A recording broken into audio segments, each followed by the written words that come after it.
நீங்கள் விசுவாசத்தோடு அவரை வார்த்தையை ஏற்றுக்கொண்டு உங்களுடைய வாழ்க்கையில வெறுமை இருக்குமானால், ஒழுங்கின்மையும் வெறுமையும் நிறைவாக்கின தேவன், இந்த பூமி முதல்ல வெறுமையாதான் இருந்தது, அதை நிறைவாக்கின தேவன் உங்களுடைய வாழ்க்கையை நிறைவாக்க அவர் வல்லவராக இருக்கிறார். அதை விசுவாசியுங்கள்.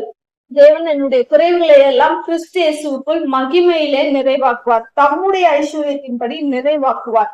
அவர் ஐஸ்வர்யமானா இருக்கிறபடினால அவர் உங்களை நிறைவாக்க வல்லவரா இருக்கிறார். நாம எப்பவுமே நம்மளுடைய சுயத்தை மட்டுமே நம்ப கூடாது. நான் வளைய போட்டேன், நான் பிரயாசப்பட்டேன், எனக்கு எதுவுமே கிடைக்கல. உங்களுடைய பிரயாசம் இல்ல, அவர் உங்களுக்கு சொல்றாரு, நான் உன்னை ஐஸ்வர்யமானாக்குவேன், உன் படகு நிரம்பத்தக்கதாக நான் உனக்கு கொடுப்பேன் அவர் சொல்லும் போது, அந்த வார்த்தையை விசுவாசித்து போகும்போது அவர் நிச்சயமாய் உங்களை ஆசீர்வதித்து பெருக பண்ண வல்லவரா இருக்கிறார். நம்மளுடைய செய்கை விஷயம், அவருடைய கிரியை தான் விஷயம். அவருடைய